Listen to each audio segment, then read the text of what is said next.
Good afternoon, everyone. Welcome to day one of the Google Cloud Next conference. Yay! We got an excited attendee there. Hopefully, you have enjoyed thoroughly of the programming so far and the incredible announcements in our latest advancement in AI this morning. So by show of hands, how many of you were attending the keynote this morning in person?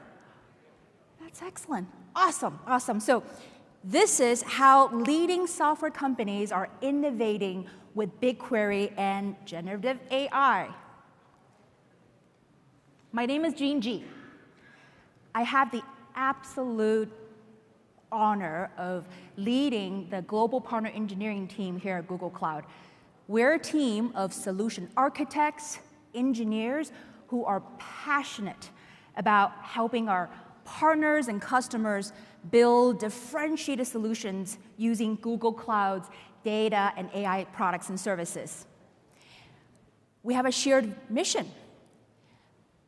Just like the thousands of Googlers, whom some of them you may meet this week and talk to on the expo floor, that we are genuine about helping organizations unify data and connect it with groundbreaking AI to unleash transformative insights. Now, these big words may feel a bit too ambitious or maybe unreachable, but let me tell you, through working with hundreds and thousands of customers and partners, we know this could be a reality. And in fact, over 1,000 independent software vendors, SaaS companies, and data providers, they have already built software solutions using BigQuery, which is Google Cloud's unified and data-ready data platform. In fact, here's one more stat, which I just learned this morning. 90% of generative AI unicorns are Google Cloud customers. And just a few months ago, it was 70%. So this truly speaks volume about the momentum of the adoption of Google technologies for building Gen AI applications. So I hope you're here attending this session because you're like me. Frankly, quite a bit of us in tech these days that you're experiencing some degree of FOMO, right? Fear of missing out on Gen AI. And that you're curious how some of the leading industry providers or software companies are tapping into Gen AI to transform the way they operate their business and build their next generation product. If that's the case, you're in the right session because in the next 40 minutes or so, we will explore some of the leading software companies like Exabeam, Growth Loop, and ZeoTap and how they have integrated Gen AI into their applications and business processes to unify data and AI, making them a seamless integration, and also brought reality to some of the use cases that you may have also been thinking about and experimenting with. We'll also take the opportunity to share with you some of the design patterns of data plus AI applications, and also the top use case categories so that you will be armed with information to stay in the forefront of Gen AI applications for your business. So are you guys excited about what's coming? All right. I love you that you're so excited to hear our panelists. So before we get into all the amazing insights with the panelists, I want to introduce you to Tom Cannon. So he is our head of Built with BigQuery at Google Cloud. I honestly have lost count of how many software companies, large and small, that Tom has personally been working with to guide them through their data to AI strategy, go-to-market, solution architecture, and also how to take best advantage of Google's innovation to stand out in the market. So Tom, join me on the stage and introduce yourself. Thanks, Jean. They told me to be careful of that, and I didn't learn. So hi, everyone. Really, really good to meet you all. So as Gene said, I lead the Built with BigQuery program here at Google Cloud. And what we do is essentially two things. We work with ISVs and data providers globally, across the world, to do two things. To accelerate their innovation through sharing of best practices, through sharing of knowledge and expertise, and then to amplify their stories to the community so folks like you can learn from their success and they can learn from yours. So that's what we're going to do today. We're going to spend most of this session talking to them and hearing directly from them about their how they're innovating. But before we do that, I just want to give you a high-level view about the trends that we're seeing in the industry and why this cohort of people, of ISVs and data providers, are so interesting to look at. By the way, can I just ask, how many of you in this audience would describe yourself as an independent software vendor, an ISV? Can I have a quick show of hands? Okay, so there's a few, but actually that means that most of you are customers. And so what I would suggest that you do is, when you look at this, think of it from two perspectives. Firstly, are there ideas here that you can harvest and take back to your organization and implement directly? I guarantee there will be. There'll be lots of trends here that you might not see when you see other sessions around Gen AI. But the other is, you'll also be working with software vendors. So is there a way that you can work with these vendors, or maybe some of the folks on the stage today, to accelerate your innovation by working directly with them? So a couple of different ways that you can gain value from this session, and I certainly hope you do. So when we think of ISVs, there are really three categories, broadly speaking. Infrastructure and tools, and these are typically technical applications built for technical teams to solve technical problems. Not exclusively, but for the most part, the infrastructure layer, the clouds like GCP, the tools, the databases, etc. These are largely for technical teams. And then you've got the application layer, which again, not exclusively, but predominantly are applications for business users solving business problems. That's where we're going to focus our time today, is on that application layer. Because what we're seeing actually is that these organizations are really at the forefront of innovation in Gen AI. And there are a few reasons that they are at that leading edge. The first is that they always have deep domain expertise, whether that be horizontal expertise in something like CRM or supply chain or marketing, or whether it be industry expertise in something like financial services or retail. They come with that deep domain expertise. They also have a multi-customer feedback loop, which is so important. If you're an organization which is trying to figure out your strategy, you have limited data points. You can try things, you see if they work, you try something else, you get some feedback. But if you're an ISV, you're constantly working with lots of customers, and those customers are going to be driving you to deliver value for money. If what you're delivering isn't valuable, they're not going to pay you for that service. And so you very quickly learn what's valuable, what's not. You get that feedback loop from working right across the industry. People who are perhaps behind the curve and maybe more laggards, and people who are very much at the leading edge. And you get to factor all of that into your product roadmap. Thirdly, they already own the workflow. What we saw a year or so ago was a lot of people who came with Gen AI abilities, they'd figured out how to do prompting well, and they were starting to build applications that solve business problems, but they were new to the industry, and they weren't deeply embedded in the customer's workflow. And we saw many of those organizations struggle somewhat because they didn't have that customer relationship, they didn't own the workflow. With the organizations that we'll talk to today and many others, they already are deeply embedded in the customer's workflow. They're already responsible for delivering that value to them, which puts them in a unique position. And then lastly, they have the data. And this last point is actually really at the epicenter of a lot of what's going on in the industry right now, because we're seeing a shift. A year or so ago, we saw a lot of these so-called wrapper applications, where you would have an application that would gather some data from the user, it would send that data off to an LLM, would get a response, and it would deliver that response back to the customer. So it worked really well. We saw lots of really rapid innovation, but it turned out not to be a sustainable model. So what we've seen emerge over the last 6 months, year, is a much more tightly integrated relationship between the data in the application and the models. And so we see that the data, which is already latent in the model, in the application, is being fed into the model is doing stuff with that, which is feeding it back to the application, which is generating more data, and so on, in a virtuous loop where the application is constantly learning, the model is getting smarter, and we're able to really tighten that loop to deliver more value for the end customer. So this is the pattern that we see now predominantly.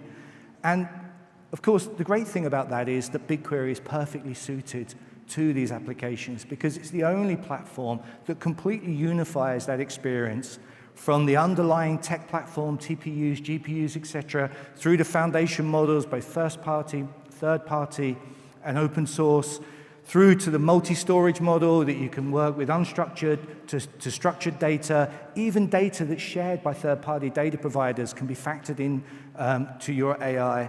And then, of course, multiple engines, whether that be SQL, Python, or Spark, up to that unified interface at the front end. So we're seeing this is dramatically increasing the ability for organizations to react, to factor in these new technologies, because it doesn't involve stitching together different platforms. It doesn't involve moving data out of one system into another so you can do some training and then move it back again.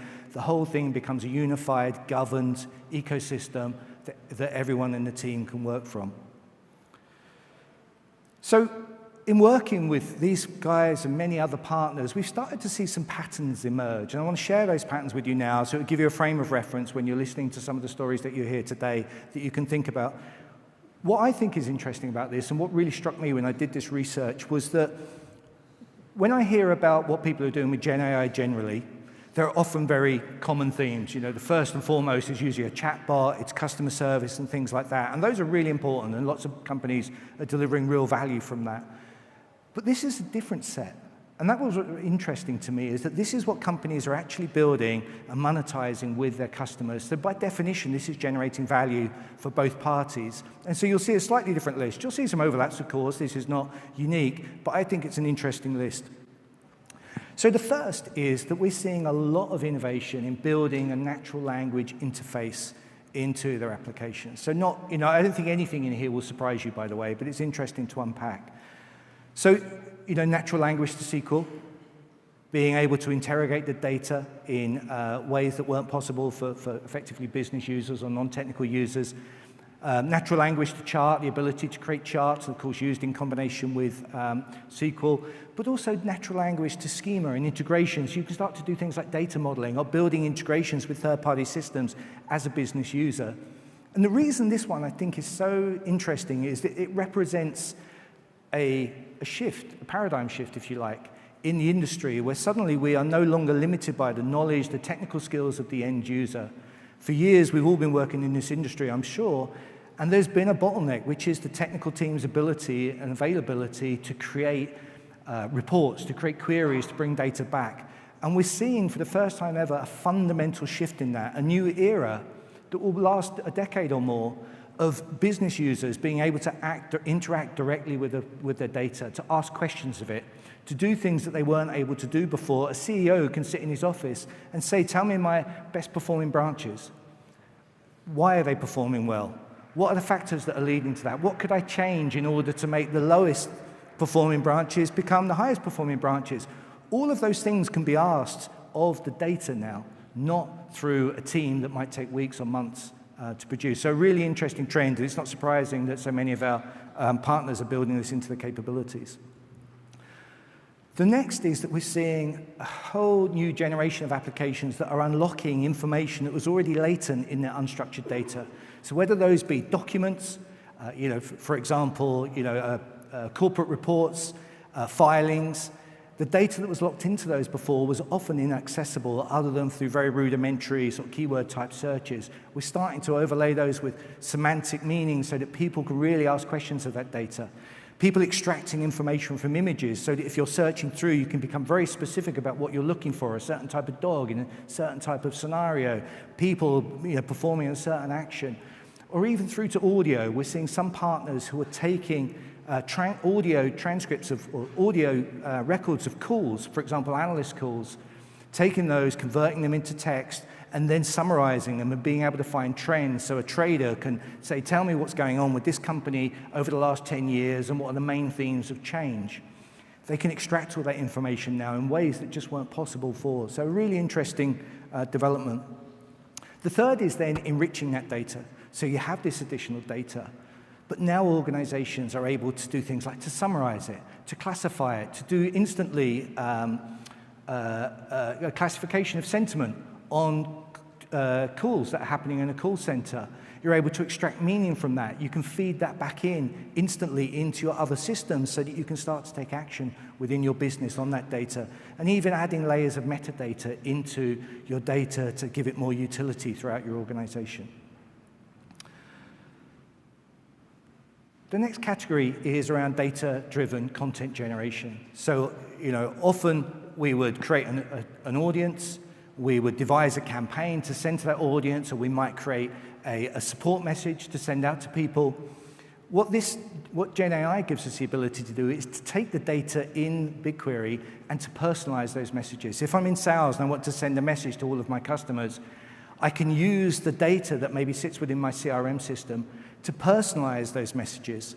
I may still choose to review each one before I send it, but it gives me the ability to send a personalized message, perhaps based on the customer's size, their location, the technology portfolio that I already have, and send a much more engaging message at scale to those customers. So using the data that you have to personalize the communications that you send in whatever area that is. Next is streamlining workflows.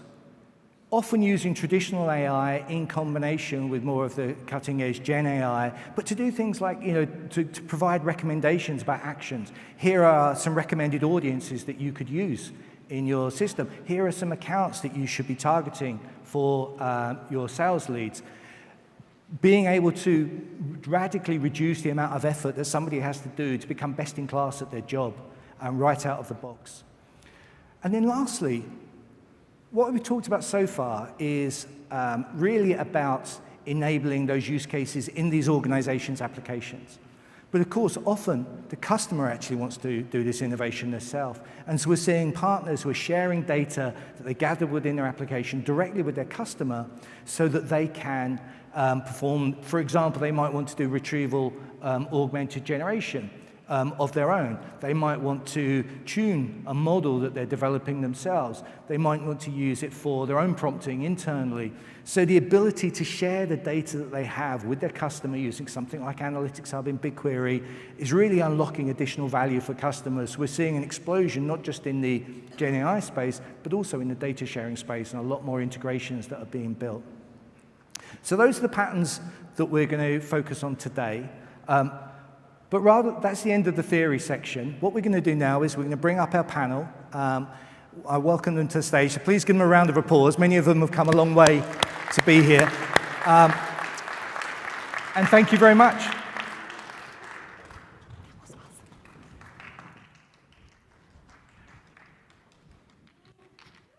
All right. Well, Steve, Rebecca, and Projo, we're so excited that you're a part of the panel. For those of you who don't know these thought leaders, they are amazing experts in their respective domain of industry. We have the AI-driven security operations exaVean. We have the leading customer data platform for generative marketing. We also have ZeoTap, sort of the privacy and security first CDP that was built entirely on Google Cloud natively from day one. So there's going to be a lot of insights and experience on this stage. But before we get into all of that, let's do a quick round of introduction. So let's start with you, Steve. Maybe you can share a bit with us what you do, your company, and your partnership with Google Cloud. Great. I'm Steve Wilson. I'm the Chief Product Officer at exaBeam. exaBeam's the leader in AI-driven security operations. And what that means is for a team inside a corporation that's in charge of protecting their employees, their data, their networks, how do you pull together all of the data from all of these possible security sources and synthesize this in a way where you can draw insights from it? And we're a 10-year-old company that's been using AI for our whole history. But really, in the last few years, we moved from an on-prem product to completely engineer our product cloud native on top of the GCP stack, including building on the bottom with BigQuery. We store petabytes of data in BigQuery and build hyperfast searching and then layer technologies on top that include our traditional analytics and AI technologies. And then more recently, we've introduced what we call Exabeam Copilot, where we're leveraging the Vertex AI stack to actually tackle a number of the use cases that Tom talked about, anything from natural language to query language translation, but also the ability to take complex data being output by our older AIs and synthesize that into human readable form to accelerate what the security operations center is able to do. Wonderful, thank you. Rebecca? Hey everybody, my name is Rebecca Corliss. I am Vice President of Marketing at Growth Loop. My expertise is in data and marketing tech. For those who don't know Growth Loop, we're the leading composable CDP built on top of BigQuery, which is why we're psyched to be part of this panel today.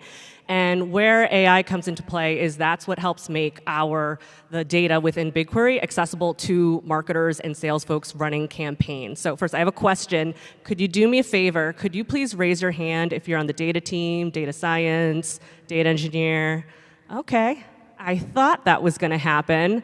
And so I bet a lot of you are working on some really interesting models in BigQuery. Maybe you have a churn prediction model, something like that. It is awesome to have that insight, but what we think is, isn't it even better if then your marketers, your sales folks can run campaigns based off of that insight to actually avoid that churn? And so that's what we're all about. We're built on BigQuery, which means that we're a no-copy architecture, and what that allows you to do is make sure all your data stays within BigQuery. Awesome. Projal? Hi everyone, Projal. I'm the founder and chief product officer of Zeotap. So we are also a customer data platform. But we're friends. For now. Oh snap, you heard it here. We have more of an enterprise focus, so we tend to operate in sectors that are very highly regulated in Europe primarily. So telecoms, financial services, also retail. Our goal typically is to become the single source of truth for all things customer data pertaining to marketing, customer care, and data science use cases, typically in that order. And we tend to work across multiple stakeholders within the organization. So we not only integrate, mediate, consolidate, and activate data across different teams internally, we often do the same for interests and objectives across different teams. So it tends to be quite a complex, multi-phase deployment process. Our clients are typically multi-billion-dollar companies, and CDP is part of a digital transformation. Our relationship with Google Cloud is actually two-pronged. We are, of course, built on Google Cloud. We're a very large customer of the platform. We appreciate the open, interoperable approach Google Cloud takes because a lot of our customers have infrastructure on other hyperscalers, typically legacy infrastructure as well, so it makes it easy to integrate across these different data silos. But we're also the preferred CDP partner in Europe, so we have a joint go-to-market motion with Google Cloud, and we sell Zeotap through the Google Cloud Marketplace. Google Cloud reps are incentivized to sell the licenses through the marketplace, so it ends up being an interesting two-pronged relationship.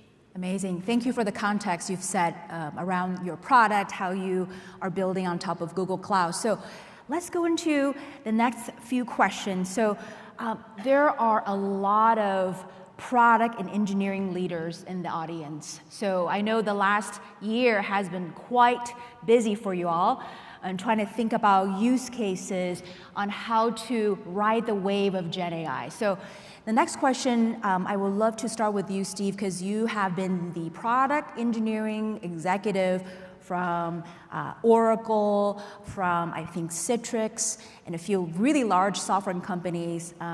So now you're at Exabeam. Maybe you can talk to us a bit about that journey all the way from ideation to shipping the product into production, and what was that process like for you, and how did you plan in Gen AI capabilities throughout the process and iterate, perhaps based on customer feedback? So we'd love for you to share with the rest of the folks how you guys did it. Yeah, it's a fun story to share, and we took an approach that probably many other companies took. But back in 2023, when people started to get truly excited about these Gen AI capabilities, we threw a hackathon for our internal engineering team, and we gave them some direction, some ideas. What came back were actually a few really wonderful projects that people hadn't thought about. And through the course of a hackathon over a few weeks, we found things that were at the intersection of possible and useful and compelling. And really what we did after that was we had some product managers adopt some of these projects, go out and start to meet with some customers. We had a customer advisory board last November where we had 20 chief information security officers in the room, and we walked them through some of these use cases and saw what they got excited about. What was really great after that is because we were already in GCP, because we had all the data in BigQuery, and because we were already pre-processing this data with our sort of predictive AI algorithms, the ability to prototype the generative features on top of it was really, really quick. I mean, a lot of these you could, almost non-technical users inside the AI studio now can prototype a lot of really sophisticated use cases. So getting to that point, then what we had to do is actually get the engineering team to really operationalize it, make sure it was going to work at scale, and start to do the bulletproofing that you do have to do for an ISV solution rather than an in-house one. And so, you know, late in the projects, we got into a lot of discussions about guardrails. We asked it to do things like compare our product to our competitor's product, and it would give interesting answers to things like that. Or, so when you do develop these generative things, you have to go and be aware of all of the kind of security considerations and reputational considerations that you get into. And by the way, I run a side project at OWASP on the top 10 things you should worry about. So go get the top 10 OWASP for large language models and check that out. But I'd say it's a really fun journey to go through building your first Gen AI features, because you really can try to find things where you're going to unlock new value. So think about your users, think about their roles, and then find some use cases that are at that intersection of possible and useful. Love it, love it. Started with hackathon. Did you guys all take notes? Hackathon is a great way to get the brain going. Rebecca, so your company is all about digital native. You were born and raised in the cloud, so maybe perhaps you have a different way of thinking product development cycle from ideation to launch. So yeah, tell us more. Yeah, so it begins at, probably a philosophy that a lot of you share is we don't believe in AI as a vanity tool. It really needs to relate back to a core pain or need that our customer has. So it began there. And so when we thought about iterating on our product, we thought about how are our feature sets today and what could be improved or where you could extract even more value with AI. A really obvious example of that, one of our features is a suggested audience tool, and another feature, we have an audience builder. So in the audience builder, for example, began as a simple point and click. A lot of folks in the room probably also have something like that. But we thought, wouldn't it be amazing to actually increase its accessibility by using a natural language prompt for a marketer, just like me, to explain what audience they want, describe what that is, and then have Growth Loop actually query BigQuery for them in order to create that audience and then activate in their different channels. So that's one example. In terms of other AI that we wanted to invest in, there are really a few categories. One is that first one, AI as UX is what we like to think about it, really reducing that barrier to entry. And the other is, I like to think of it as AI as a thought partner or your brainstorm partner. So that suggested audience, we will tell you, maybe you haven't thought of this audience that is based off of a business objective you have. You want to lower churn, you want to increase acquisition. Here are audiences that you could target and then activate across the buyer's journey in order to achieve that goal. Or maybe there's some audiences that you've been running for a while. Here's an iteration of that. Here's a different version that you might not have tried, and then see what type of impact you can have from that. So we're always thinking of how can we be a great partner to our customers, so they're always thinking of new ways to have as much value and impact as they can. I love it. It's interesting what you said about your ideation started with human empathy, customer empathy. It started with solving a human problem to be useful and then iterate into a real product. I love that. So yeah, I don't think we can ever take human out of AI, so quote me on that 10 years from now. So let's go to your friend, another CDP company, Progil. So you are a founder, you are a product officer, you also are an investor in a lot of startups, early startups. So share with us how you think about product development, how you think about Gen AI, how you think this audience can take care of or seize this moment of Gen AI. Yeah, so when there was this sort of flurry of interest and activity around Gen AI, I think it was roughly summer last year, is when things kind of peaked. And that was sort of the outside-in incentive for us, because there was this almost a sledgehammer in the form of a foundational LLM. And the question was, how can you take a sledgehammer and almost fashion it into a scalpel to be incisive and effective for our clients? And we need to do that in a cost-effective manner as well, because we are a venture-backed startup, and efficiency is important to us. But there was sort of also the inside-out approach, where we took a very iterative perspective to this. We've been part of Google's Built with BigQuery initiative. We're now part of Built with Google Cloud AI. We were meeting with the Google Cloud AI team once a week, and we were chatting with them to see what kinds of use cases they were seeing in market. Our product is such that it's implemented via SI, so system integrators and partners like Accenture and Deloitte, or other smaller boutique partners as well, and they almost serve as multipliers for us. So we were getting a lot of signals from the market as well to see, where was the dust really settling around all these fancy new tools. And what we realized is that, as Rebecca said, this sort of conversational interface is a good sort of thin end of the wedge in many ways. It's an existing paradigm that users are comfortable with. It provides a way in which business users can engage with this data asset that's often way too complex for them. They're not very familiar with the catalog or the schema. This reduces the barriers to entry. And so even for us, the conversational interface was the point of entry. But the use case I'm personally more excited about, to be honest, is a data labeling use case, where clients bring in data across multiple silos. It's often unstructured. They're not quite sure what the underlying schemas are. The biggest or the heaviest lift for us initially is to map all of that to a common catalog. And that tends to be a very sort of painstaking, slow process that could run into weeks or even months, depending on the number of sources. And by virtue of what we've been able to do with Ada, our AI co-pilot, we've reduced that to minutes, really, from hours or weeks, and that's incredible. Wow, hours to minutes. That's amazing. And what you said stuck out to me was that you really leaned into the bigger Google Cloud partner ecosystem. You leveraged the SIs on top of the customers to understand what the customers are demanding for out of your product. So I love that. Let's switch up a little bit and talk a bit more about the value aspect of your product. So I know a lot of the folks in the room probably experimented with Gen AI, experimented with Google Cloud products, did a lot of proof of concepts over the last months or years. Conversion from proof of concept to productionizing a capability is not trivial, right? So these folks on the audience, on the panel, have done that. They have converted POC into actual products. So perhaps you could share with us a little bit about, the value that your customers have gained from the features that you have deployed recently, especially the Gen AI ones, so that we can sort of get a feel of what productionizing and what ROI truly means or gets materialized in your world. Yeah, so I'll highlight two use cases that we do have out in production today. And one of them is a variant of the first one that Tom talked about. Since our product category is a SIM, what we often have our customers doing is searching their terabytes or even petabytes of log files. And to do that, our product has always included a SQL-like query language that customers have to learn. So if you don't already know SQL, you have to learn SQL, and then you have to learn some of our variant of it. That means there's a small group of people in the world who are able to do that. And if you come new to it, you need to get trained up, you need to gain experience in that to really get effective.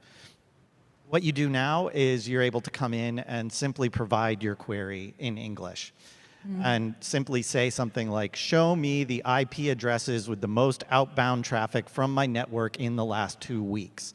Constructing that query by hand, incredibly complicated with knots and ands and all sorts of things like that. What you can do now is literally speak to it. It'll translate that into text and then translate that text into query language. One of the fun things about that was when we did our first demos of this internally to the sales team, the Japanese sales team, they're very polite. They asked when maybe could they have that on the roadmap in Japanese? And we said, well, I don't know. We got to go do some research. Somebody went and tried it that afternoon, and it just worked. Oh, I love it. And they tried it in Spanish, and they tried it in German, and they tried it in Swahili. They didn't stump it until they got to Klingon. So these LLMs, these modern LLMs, really do understand human language, not just English, and that's amazing. So I've literally had our head of APAC said he's been on a customer call now with a large Japanese multinational, and they were able to demonstrate interacting with the system in Japanese. And the customer just fell out of their chair. So that's been out in production for a little while now. We've had, at last count, I heard 300 customers who've adopted this as their way of starting to engage with the product. Really exciting to see how fast they've picked that up. The other one that's really interesting is I mentioned we did have this customer advisory board, and we had 20 CISOs, and we showed them the ability for the LLM to kind of take some data about a case. So what we'll do is we'll sift through the giant amount of data that we have in BigQuery for a given customer and find patterns that indicate a risk. A certain user's acting a certain way might mean their credentials are compromised, or maybe they've turned into a malicious insider and they're going to take some data. So we could surface that, and we can surface the timeline of events that led us to believe that. And we think we're world-class at that. But even with that, you need a security analyst that's trained to look at that timeline, understand, the MITRE framework that, oh, this is indications of lateral movement, and that means this, and I should do this. What the customers told us in the room is when they saw that we could kind of summarize that, again, into English and now other languages as well, one of the CISOs raised his hand and he said, "Do you know what my job is during a crisis?" And of course, this is a leading question, so you got to say, what's your job during a crisis? He says, "I'm a copy editor." You think the CISO's out leading the team, adding his security expertise, finding the bad guys. No, he's getting notes in pidgin English from security analysts who didn't pass English if they were educated in English as their first language at all. And they're passing up this incoherent techno gobbledygook, and then he or she has to assemble that into something coherent where they're getting demands from the board about what's happened in this security breach, what's the state of the investigation. We're now able to take a lot of that, have the analyst push a button and have it generate an email that says, here's the summary of what happened. This user did this. They were infected with this Trojan. It infected the following 10 systems. This happened. This is what's underway right now. This is what you should do next. And that really changes the game. And from a customer value perspective, that CISO persona is thinking, this has just made my life easier. This is going to a direct keeping me up at night pain point. But also from an economic perspective, every single one of them is struggling with the fact that security operations personnel are in short supply. You can't hire them fast enough.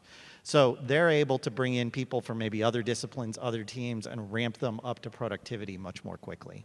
Yeah. Speaking of talent, so marketing, in the world of marketing, your customers are data engineers, data team, and marketers. So how have your customers benefited from Growth Loop's innovation? Yeah, so first, the building blocks, it's creating those audiences and having marketers do it on their own, querying BigQuery. It's activating those across the different marketing channels, so your TikTok ads or Facebook ads or email, whatever it may be. Yes, TikTok ads, I saw you laugh there. It happens. And then obviously measuring the impact and then bringing all that back into BigQuery if you want. So one of my favorite customer stories is a great company called Mercari, e-commerce retail. And they have a fantastic data science team, really, really sophisticated. And they have models like churn prediction, recommended next item to buy based off of previous purchase history, things like that. And so they said, we have all this insights. Now we want to actually activate it so we can recommend this product to their user base and actually see that. And so we partnered with them. They started leveraging Growth Loop. They brought their audiences. They started building those audiences, syncing them to the different channels that they have. And they actually saw $43 million in revenue lift from those campaigns. So really, really excited to hear success stories like that. And then so when we think about BigQuery being the source of truth, and while we're psyched that so many data engineers are here, I mean, we really see it as you're sitting on a gold mine. That's just a matter of activating it to drive that value. I got to give two other really great customers a shout. One's personal, so I'm a Boston gal. Boston Red Sox are doing some really cool things with Growth Loop. Yeah, nice. That makes me happy.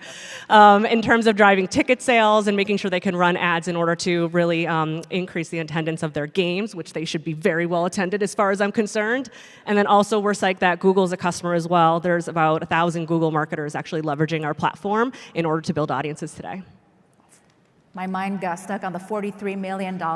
It's a nice number. That is a very generous number. So, Projal, anything to add to Sure, I'll just add one quick example. Yeah. We tend to compete quite a bit against very large enterprise marketing suites, marketing platforms, and one of the core elements of our value proposition is time to value, right? That we can deploy radically quickly compared to very large-scale deployments. So we had a client who migrated to us from another large enterprise platform. They tried to implement for 18 months. They couldn't quite get there for various reasons. They came to us, hoping we could solve their problems. We actually managed to deploy in 8 weeks, and it went live 3 weeks ago. And of course, there were many elements to that deployment. One of the core elements was this ability to take the entire catalog and deploy it incredibly quickly compared to how long it had taken them previously. So time to value is something we measure from the point the project goes live to when the first use case goes live, and this was literally 8 weeks. Wow. From time to market to human productivity efficiency to $43 million. Hopefully you guys are taking to heart of how these companies have taken advantage of the innovation to make sure the customers, the end customers, are the one who's seizing the value. So let's wrap up with some fun questions. So a lot has changed in the last year or so. The momentum of Gen AI has been incredible. The speed at which things change have been just astonishing. So perhaps as thought leaders in your industry, you could share that one piece of sort of thing that you're looking forward to, the exciting part of the future. What are you most excited about for the future? Maybe we can start with Projal. I'm actually quite excited about vertical AI. Of course, it's a bit of a buzzword right now, but there are a lot of interesting applications that are very niche, very specific, and it's almost interesting that the more or the better vertical AI becomes, the more horizontal AI gets across the organization, in a sense, because the more autonomous teams become in deploying AI, and that's what I'm very excited about. Vertical AI. How about you, Rebecca? I'm psyched that BigQuery is now a word in the marketer's vocabulary list. When I think of my career, that wasn't the case. I can think of the times that I have personally, probably terribly cobbled together data sources and maybe even sent an email campaign that I shouldn't have. And so the fact that now marketers are understanding the value of this and we're creating a connection between the data teams and the marketing teams to drive impact, I think it just opens a ton of doors that I'm really excited about. Thank you. Steve? Yeah, I think the thing that got me so excited about LLMs a year ago was that it felt like it was the first time that computers were doing something beyond what they were designed to do, which is decrypt German codes and calculate artillery trajectories.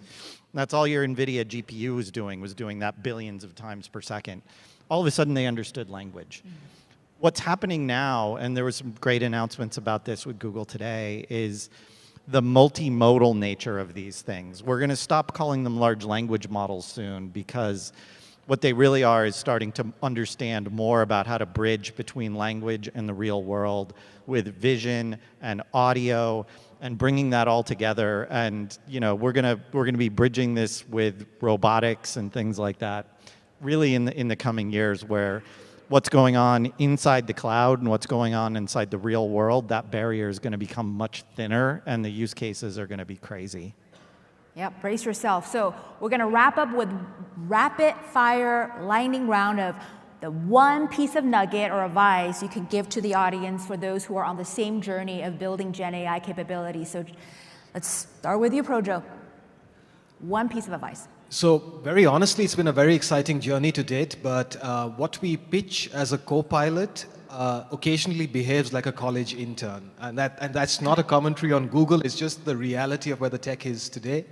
So I would just advise caution and recognize that this is going to be an iterative process and the tech will take a while to get there, especially for enterprise use cases like the ones we serve. I would say, as you're thinking about leveraging AI in your own platforms or at your company, really make sure it's additive. That's what's huge. And maybe you think about it as AI as your thought partner, your brainstorm partner, AI as your UX, or maybe even AI as your second set of hands. But I do think it's going to make us and our impact even stronger. Great. Steve? So given this is a data cloud session, I'll give you one data thing, and that's retrieval augmented generation is the way to fast track your LLM and the way it interacts with data. But a lot of people, when they read about this, they think it's a very narrow thing that you have to do with a vector database and you're going to bring in new infrastructure. If you're built on something like BigQuery, you query whatever you want, wherever you want to retrieve from is fair. And then it's all about getting it into the right format to pour into the front end of your LLM. And you can unlock tremendous use cases probably with whatever data you have right now and whatever way you have to sort, search, and sift through it, and then take advantage of this new technology. Well, thank you. Thank you, panelists. Please join me in a round of applause for these amazing leaders. And thank you for sticking it through. And if I could make sure that if you want to learn more about the products, Exabeam, Growth Loop, and ZeoTap, you just need to, take a picture and then go to the QR code. It will link you to their products right away. And if you are our first customers or new customers or existing customers even, you'll find out a bunch of special offers for you to get started on Google Cloud or continue your implementation. And the most important thing, please share your comments and suggestions and how we can improve this session so we can bring all the information that's going to be useful for you in future sessions. So thanks again. Thank you for attending this session.